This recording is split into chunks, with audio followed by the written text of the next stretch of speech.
It's Marcy Bullock with part 2 of the Virtual Interview Tips webinar. We're now going to watch part of a virtual interview, and I'm going to ask you to think about what you learned from this interview. So some quick, fast facts about me.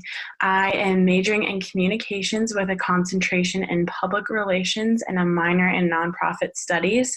I'm graduating this May from NC State University, and I've gained experience in both the public and private sector through various internships in the marketing field. I've worked heavily in the nonprofit sector and also have TA'd, and I'll get a little bit more into those experiences in depth later on.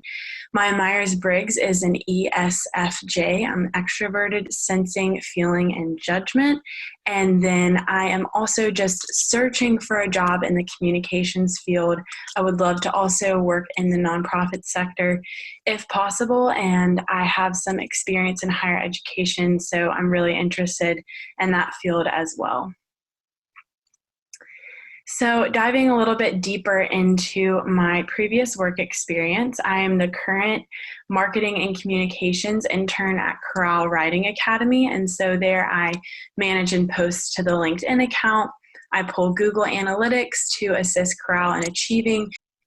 So after you heard that, we're going to go back now to our PowerPoint, and we are going to think a little bit more about what we learned in that video clip. So this is really interesting. What Isabel did in this video clip is she posted this on her LinkedIn. So she actually has a personal branding 5-minute commercial that any connection that she has can view. And she got very specific in her competencies and her stories. Now, I just showed you about a minute of the 5 minutes, but let's just imagine that that was a live interview. And this may have been an employer listening to her talking in the corner. Think about how she looked, how she presented herself, and then she might have had some notes that she was referring to. But in this case, because it was a webinar format, the PowerPoint with all of her selling points was right behind her, screaming, "Hire me." This is a great idea for you students during the COVID time where we are quarantined and we are slowly beginning to social distance and have 6 feet apart interactions. We're actually finding that a lot of employers are moving to virtual interviews. They may not necessarily be physically present on campus. For example, SAS was told they would not be allowed to travel until March 2021. So this is the trend that is happening and why having these virtual commercials are so important, as well as why you're listening to this video, because you want to be amazing in your virtual interview. In the last part 1, you saw me with a video that was a little bit dark. And the problem there was the light needs to be in front of you, not behind you. So test that out. We've also watched this video that we just saw of Isabel. We noticed her enthusiasm. We noticed how specific she was about her internships and actually being very clear about her qualifications.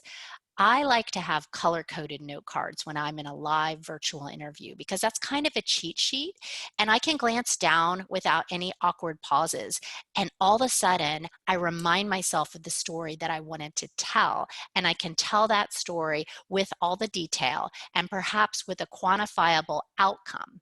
A lot of times employers use a STAR method approach to the interview where they ask you for a situation, S, or task, T, you say your action, A, and your result, R. And the result is proving that you were successful. So if I say I was a strong leader, as we saw in part 1, which is one of the competencies employers seek, I would give the example. I was president of the Animal Science Club where I oversaw a group of 40 people, and I increased attendance and membership by 50% during 1 semester.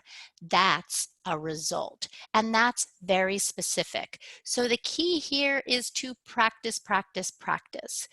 Obviously, they see you in just a small square on Zoom or Google Hangout.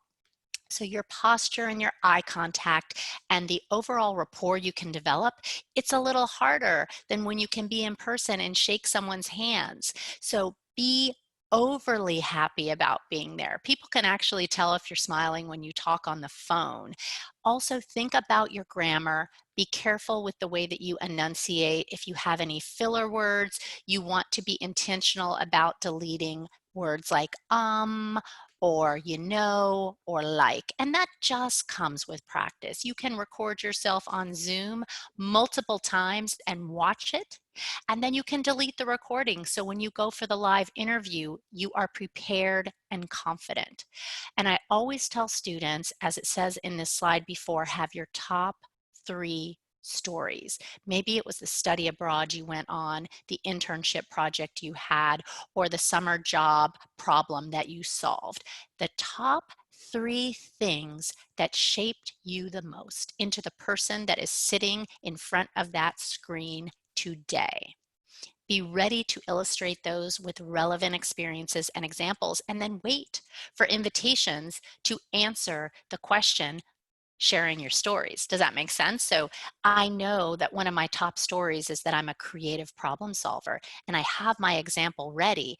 And once I get that question, I glance down at my card, and I'm not rehearsed or scripted, but I'm ready to share my information. So this is our blank slide. That means we're done with the part 2 of our virtual interview preparation. Don't forget that we are here to support you in Pullin Hall through virtual appointments. Log on to ePAC and make your appointment so that you will be ready for your virtual interview and getting the job that you have hoped to have. Go Pack!